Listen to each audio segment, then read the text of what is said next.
I don't know if any of you have noticed, but the last few years have been wild for airline travel. It seems like not even a week can pass before a new viral video is circulating the internet, showcasing some idiot on a plane or airport screaming, shouting, and even starting fights with other passengers and flight staff for no apparent reason. I'm sure it's entertaining when you're sitting at home and come across these videos while casually scrolling through Reddit or Twitter. You might laugh or shake your head at the stupidity and not give it a second thought. Unfortunately, this isn't an option when you're the one on the job. I can't even count the number of times I've had to call security to deal with a rowdy or straight-up violent customer in the airport over the last couple of years. Most of the time, the things that set people off are surprisingly minor and avoidable issues. They want to board now, but it wasn't their turn, so they start harassing me and my coworkers. Another passenger looked at them funny, so they get into a screaming match. A baby is crying, so the grown adult starts whining even louder.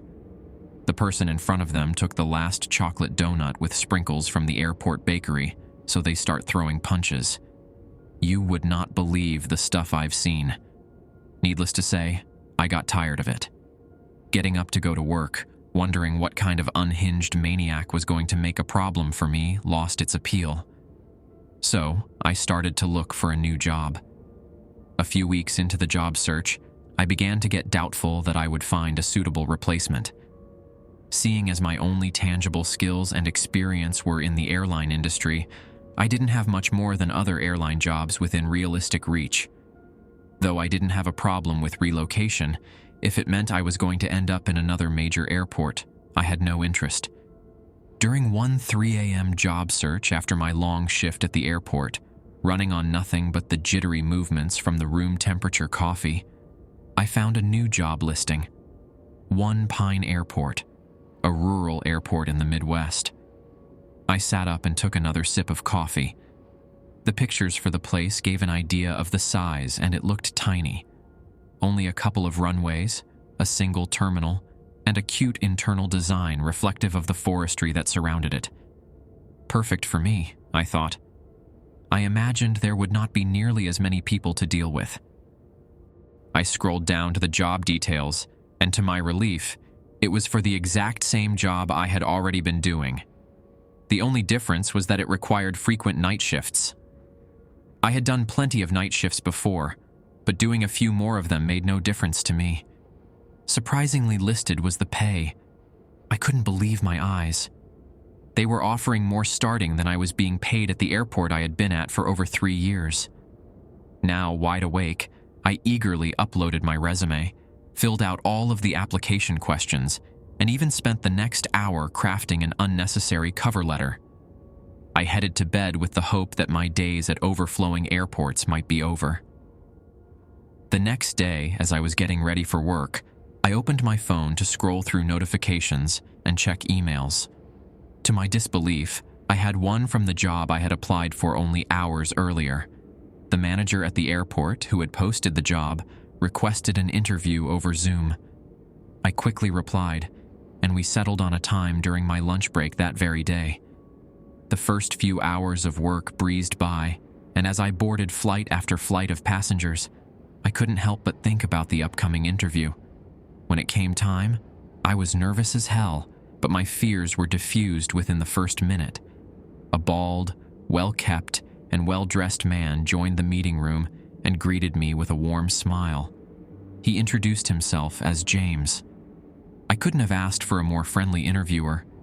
He welcomed me, and after some small talk and a few questions about my relevant experience, he gave an overview of the job's details, that being the same job I already had with better pay, but more frequent night shifts. No problem with me. After affirming that I knew all the details of the job, James cracked another wide, friendly smile and asked an unexpected question. "When can you start?" I spit the outsip of coffee I had just taken back into the cup. I looked back up at James and tried to find the right words, but I was unprepared. "You, aren't gonna give me a call back like later or something? Don't you have more interviews and and paperwork waiting to clear and James waved his hand dismissively at his webcam. "You're the only applicant we have, and we couldn't have asked for a better one. As for the paperwork and such, we'll figure that out when we figure it out. The job is yours, whenever you can start, that is. Preferably soon." Though the feelings of shock and confusion remained, they were pushed to the side by my excitement. Throughout the remainder of our conversation, James and I reviewed our schedules and set up a start date before ending the call.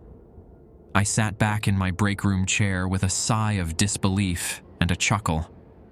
I am well aware that it is standard to give at least a 2-week notice to your employer, and moving across states for a job is supposed to take quite a bit of planning, but I was dying to get out of my current job.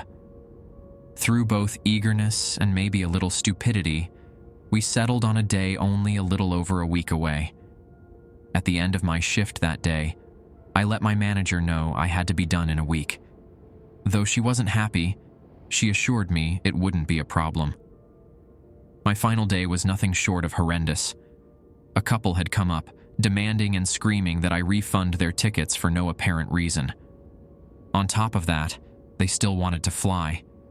After hearing that no, they would not be able to fly for zero cost, the husband, followed by the wife, both started shouting threats.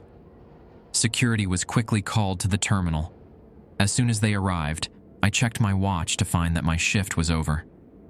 I let out a sigh of relief and excitedly walked away. As deprived of sleep as I was, with a long and undoubtedly stressful drive ahead of me, I was still more energetic and in higher spirits than I had been in a long time.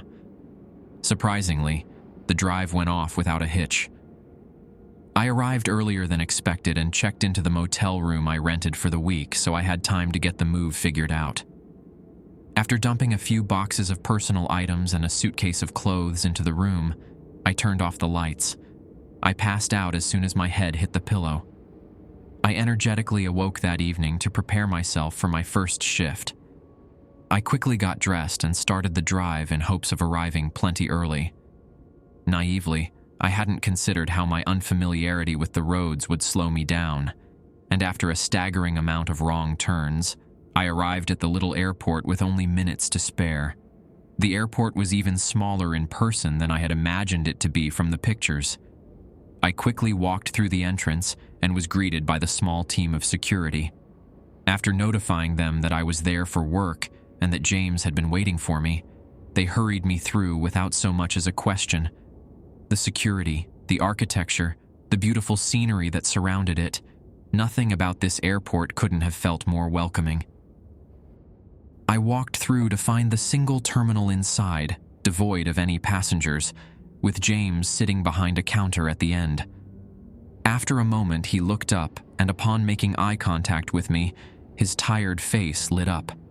I was about to apologize for my tardiness, but didn't have the chance, as he rushed to show me the employee locker room, where he had my new employee uniform and badge waiting inside my very own locker. He told me to get changed and to meet him outside right away. I did as he asked, and within a couple of minutes, I walked out to find him back behind the console at the counter, gathering his belongings. He noticed me approaching and glanced up, thanking me for showing up and starting so soon as he handed me a fresh cup of coffee. He also apologized for not being able to stick around long for my shift, but he sounded sure that he wasn't all that worried. "I have to be going now. I've been on duty for 17 hours. I know you're plenty familiar with our systems and software. You know what you're doing," he assured me with a pat on the back before walking out from the desk. He turned and added, "It'll be a quiet night for you anyway. No flights scheduled. Just sit back, relax, and, oh yeah, most importantly, I nearly forgot." He reached into his bag and pulled out a single sheet of laminated paper and held it in front of me. "Give this a read as soon as you can. Go over it a few times if you need. Don't deviate from it." I took it, but before I could even get a look, I noticed James begin to walk toward the exit, along with every single one of the security guards, and the cashier who had just closed down the only shop in the airport. I then noticed that all of the scanners and metal detectors at the security gate were shut off. I started to panic. "Hey, James, where is everyone going?" I shouted. The first words I had managed to speak to my new boss since arriving. He stopped and turned back again. "Oh yeah, another thing I ought to have mentioned. Everyone except whoever is working the night shift well, your position takes off right around now. Don't worry, security will be back sometime around 5 a.m. You've got this place to yourself. Grab a magazine from the little store in there if you get bored. Feel free to snag yourself a couple of snacks too." He began to walk away again before briefly turning and pointing at me. "But before you do anything, read that list. You'll need it." I stood, dumbfounded, as I watched my new boss along with all of the other airport staff leave. I started to wrap my head around the fact that I had an empty airport to myself for 10 hours, with nothing to do and no one to deal with, all while I was getting paid the highest wage I had ever earned. As much as thinking about it delighted me, I turned my attention toward the sheet of paper I almost forgot I was holding on to. James said to follow whatever list was on it, so I figured I ought to take a look. I walked behind the airport counter and sank into one of the seats behind it. I took a sip of coffee and finally took a serious look. A total of 6 rules were neatly spaced on the sheet. Rule 1. All lights in the airport are to stay on at all times. If one is off, or if you are to accidentally turn one off, turn it back on as soon as possible. If a light seems to be broken or is out and unable to turn back on, calmly exit the area. Report the outage to James or maintenance when possible. Do not listen to the sounds. Do not listen to the voices. Rule 2. Rule 2 pertains to rainy or stormy weather. If it is raining or storming outside, disregard rules 3, 4, and 5. They will not be a concern during these types of weather conditions. Stay inside at all times. Do not use the men's restroom and avoid going near it entirely if possible. Rule 3. Sometime between 11 p.m. and 1 a.m., a young woman will walk out of the women's restroom. She will enter the terminal and sit, occasionally getting up to walk around or change seats. Her name is Elizabeth. She will attempt to make conversation, but you must not reciprocate. You may look at her. You may give nonverbal communication such as a head nod. You may write as a means of communication, or you may shake her hand, but do not speak to her. If you refuse to speak to her, Elizabeth should be gone within a few hours. If you happen to make such a mistake, go to the men's restroom and wait for her to leave. Rule 4. At around 1 or 2 in the morning, a janitor in blue coveralls will arrive at the front entrance. Crack open the door and ask for his name. If he says his name is Simon, let him in. If he gives you any name other than Simon, shut the door and lock it without another word and walk away. If the janitor is Simon, he will attend to the janitorial needs of the airport. If he asks to clean where you are standing, oblige him. Simon will not interfere with your duties otherwise. He is not hostile or dangerous. You may engage in conversation with Simon. He will leave the same way he came when he feels it is necessary. Rule 5. At around 3 a.m., you may notice that a black and red Cessna Skyhawk has landed on one of the airstrips. You will never see it land, and you will never see it take off. It will just appear when you're not looking. After spotting the plane for the first time, do not look at it again. Avoid looking in its general direction if at all possible. There is a picture of the exact plane displayed inside the terminal, behind the counter. Rule 6. Later in the night, but sometime before dawn, a group of men claiming to be from TSA may arrive at the airport. They will have their own key and let themselves in. Some could be armed. Often, they exhibit panicked behavior. They may search through the airport, sweep room to room, and ask questions. They are permitted to search anywhere in the main airport building that they please, and you may oblige to any questioning, but under no circumstances are they permitted to enter the Sky Bridge. They will not enter without verbal approval, and they cannot harm you." After reading over it a few times, I set the laminated sheet down and leaned back further into my seat before taking a long sip of coffee, wondering what on earth I had just read. I hadn't taken James to be the imaginative type. Most of all, I hadn't taken him to be anywhere near the unprofessional type. Though as I thought about it, it was unusual how rushed this all was, and how he left in such a hurry, leaving so few details. I began to wonder if I was being pranked. I considered that maybe this was all some sort of messed up joke or setup. I ruled that out pretty quickly. This was, in fact, a real airport. I had done plenty of research by the time I got here. At least a few real flights were coming in or going out each day. James has been working here for years, and I couldn't think of a reason why he would jeopardize his job or reputation just to get a scare out of me. After chuckling to myself at the absurdity of my situation, I decided to indulge and see what would happen. Maybe it was a test for me as a new employee. Maybe James wanted to see if I could follow orders. After glancing at the list once more and realizing the impact Rule 2 had on the number of things I would have to keep track of, I brought up my phone to check the forecast. Clear skies, not a chance for rain or storms all night. Great, I thought to myself. I had to watch out for these Elizabeth and Simon characters to show up, and I suppose not be on the lookout for a random plane to appear on the runway. I stood up and grabbed my coffee, walking to the glass panes. I took another sip from my cup while admiring the lit runways along the airfield. It sure was a pretty nice sight. As I was raising my cup to finish what was left, I began to hear the click of shoes on the floor somewhere behind me. Startled, I spun around abruptly, dropping my cup and spilling the remainder of the coffee in the process. At the other end of the terminal seating stood a young woman, around her mid-20s in my estimation.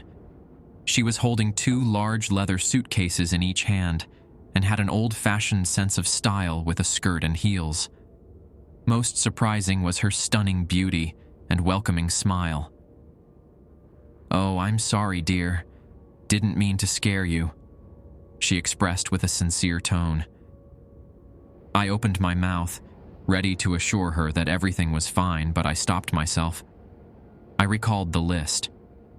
At this point, I was certain that she was here at James's request, a paid actor determined to make me break the rules.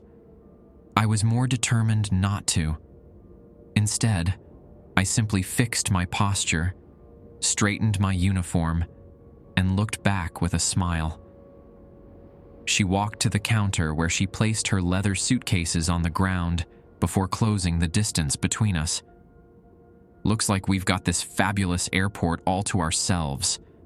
I am Elizabeth," she said, reaching out her hand. I shook it, but she didn't seem quite satisfied. "And your name?" I continued to smile and lock eye contact. Her grin grew for a moment before she remarked, "You don't seem to be much of a talkative one." And with that, she turned and started to walk away. I returned to my seat behind the counter, watching her closely as I did. Elizabeth proceeded to the unattended airport shop, and after a couple of minutes of looking over magazine covers and occasionally taking a peek inside, she returned carrying a small stack of reading material. She approached my counter before placing a National Geographic magazine in front of me. "I figured you might like this one. Enjoy," she said, winking before settling on a seat in the first row of the terminal, straight across from where I had been sitting. Remarkably, her intuition was spot on. I may have lived in cities all of my life, but I loved nature, despite how little of it I had gotten to see. National Geographic was a favorite of mine, one I had been familiar with and enjoyed on work breaks from time to time. Rarely was I given this long to be able to read. I was almost tempted to break the rule and thank her for her rather thoughtful act, though I didn't. I stuck to the rule. The next couple of hours were uneventful. Elizabeth and I read through our magazines, occasionally looking up at each other to exchange glances and smiles.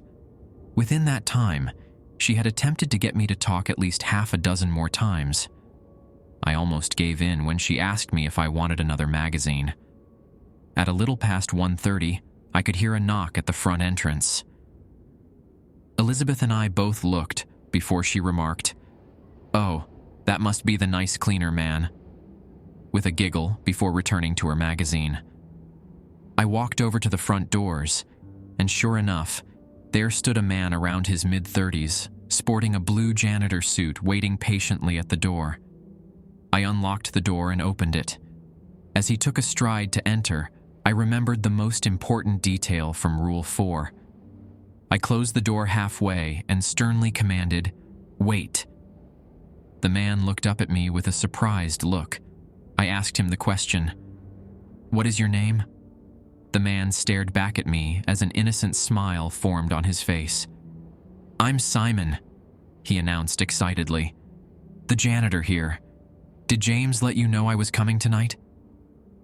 I stood there for a moment, thinking over the rule, before nodding my head and opening the door once again to let him in.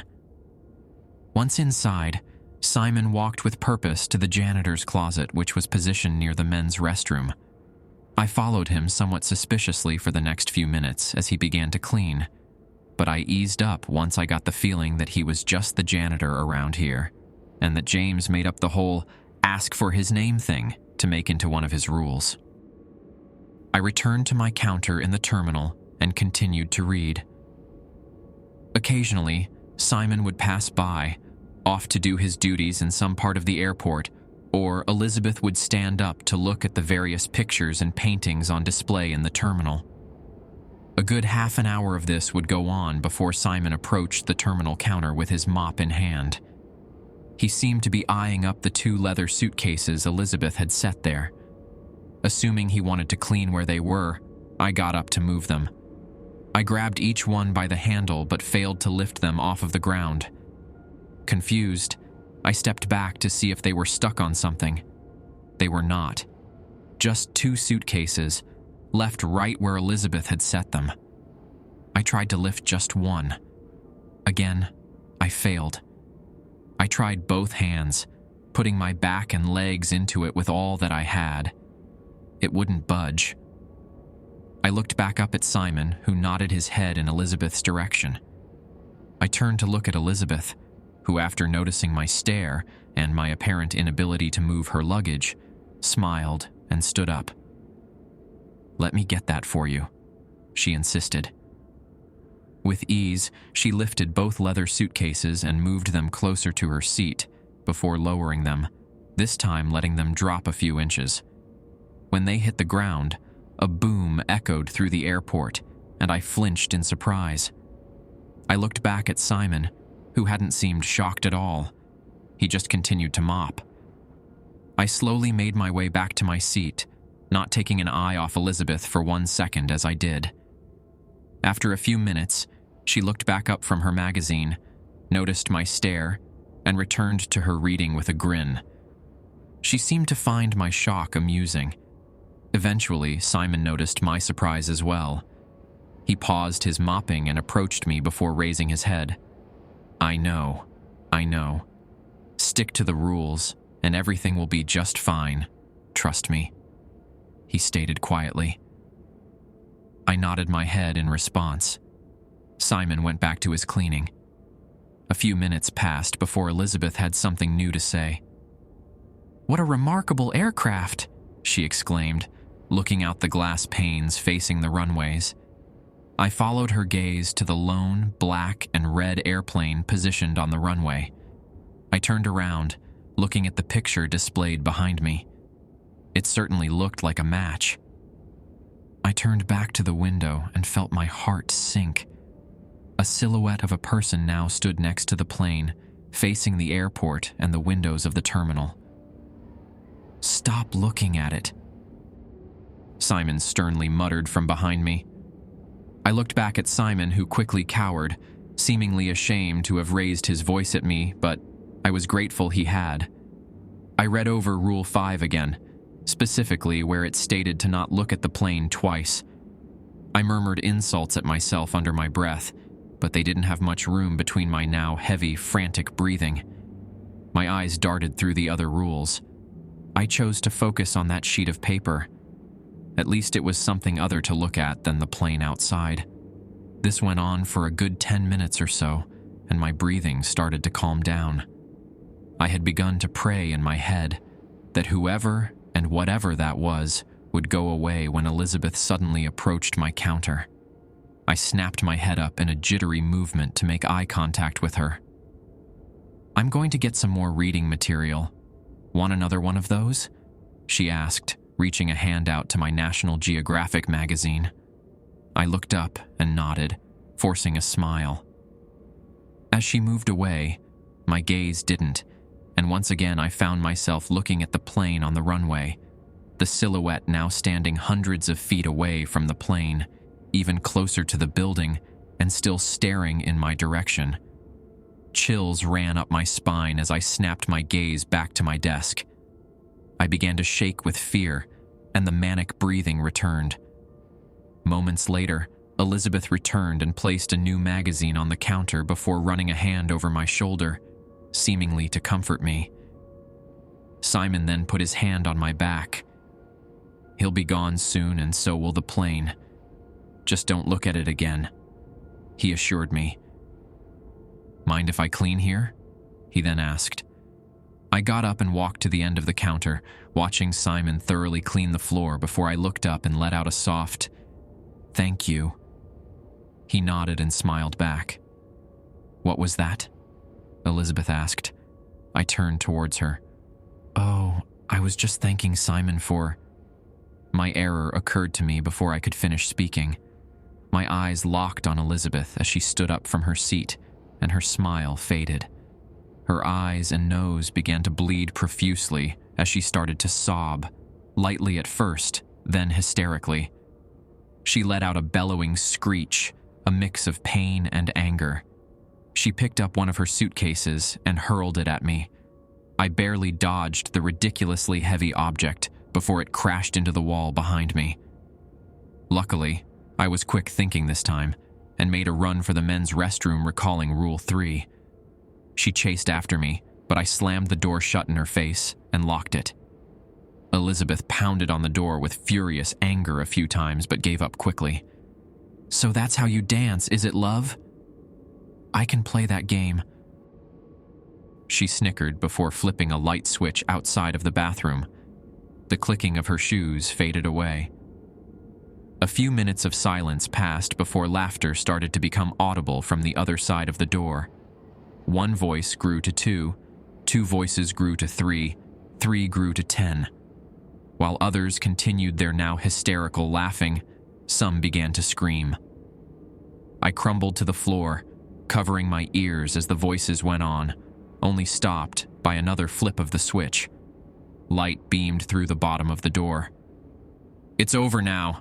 She's gone, and so is the plane. I've got to be getting out of here soon." Simon's calm and friendly voice called out. I reluctantly exited the bathroom and followed him back to the counter, where he had prepared another coffee for me. "Wish I could have done more there, but you'll come to find out that when Elizabeth gets angry, you just gotta let her do her thing." I looked up at him, still with my distraught face, at a loss for words. Over the next few minutes, Simon finished cleaning Elizabeth's blood from the floor before putting everything back into the janitor's closet. He looked down at his watch.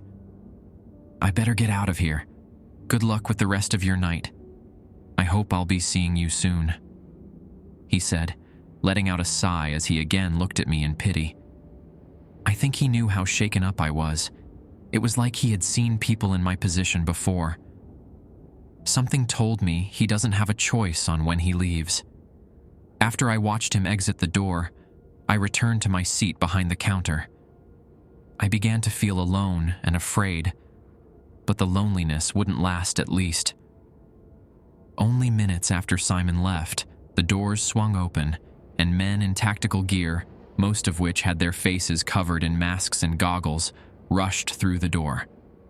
I sprung back up from my seat and watched as they did, with not much else I could do. They swept room to room, checking every nook and cranny at gunpoint, ignoring my existence at first. As they cleared the entire building, the 20 or so armed men made their way to the terminal seating area. A lone man in a suit, whom I had not noticed enter, made his way to the front of the group. "I'm with TSA. I'm going to need you to answer some questions for me," he demanded. I nodded in affirmation. "How many individuals have you seen in this airport since the security team left the building?" "Besides myself, 2 inside, 1 outside," I answered confidently. "Was the individual outside next to a black and red Cessna Skyhawk?" "Yes," I again responded confidently. The man in the suit nodded and paused for a moment before making another demand. "We're going to need to search the air bridge." I glanced back at the sheet of rules on the counter, making sure I had read it right before. I took a step forward and straightened my uniform. "No," I replied. The man in the suit looked irritated. "If you do not step aside and give us permission to search, I'm afraid I'll have to detain you." Already tired and worn out, I wasn't going to break the last rule. I decided to give a not-so-smart remark to the man in the suit. "Looking a little well-armed for TSA, wouldn't you agree?" He ignored my comment. "Last chance, step aside." "No." Again, irritated by my response, the man in the suit turned to his right and raised his chin to give a signal. Gunshots rang out, and I collapsed to the floor. I felt as though my life left my body before it all faded to black. The next thing I remembered was the feeling of my hand gripping a water bottle. Then came James's voice. "I see you made it through the first night intact. Looks like you got to meet Simon. He's a nice guy. You'll get to like him. And Elizabeth, she's something else, isn't she?" I opened my eyes and looked up at James. "Am I dead?" I asked in a raspy voice. James chuckled in return. No, you did great. You're fine. It does, however, look like you might have been a little assertive to our undead TSA Special Forces wannabes. I would recommend sticking with the less aggressive tone and word choices. Maybe I ought to edit that into the rules sheet. In any case, they can't hurt you, but they can still get a jump out of you, as you saw." Once again, I was at a loss for words. I slowly made my way back to my feet from the ground and looked at the sunrise over the airfield. James held out an envelope for me. I opened it, revealing a stack of crisp $100 bills. "A little bonus for your first night. It sure is a lot to go through for the first time, but I promise, you get used to it all." I turned to James with an angry look and finally spoke up. "What the hell is wrong with you? What makes you think it's okay to put someone through this without any warning? I'm done. Keep your damn money. I'm gonna go call the cops." I started to walk towards the exit when James stepped in front of me. "Look, I know it isn't fair for you, but it wasn't fair for me either. It wasn't fair for any of us. It's not okay, I know. But what do you expect me to do? Someone needs to be here for the night shift. You wouldn't believe any of this if I told you ahead of time. You would have thought I was some sort of nut job, and the police will think of you the same if you tell them. I needed you to see it for yourself." James was starting to get worked up and stopped to breatheth before continuing. "This money is yours, no strings attached. You're free to leave now and never come back. There will be no shame in it." I also started to calm down, but I couldn't bring myself to look James in the eye yet. "If you choose to stay, I'll see you in my office to finish up your paperwork." And with that, James walked away. Facing the front of the airport, I watched the first passengers of the day come through the entrance. I just stood there for a few minutes. Whether I was ready for this job or not, I knew right then I sure as hell wasn't going back to another overcrowded city airport. I turned and headed for James's office.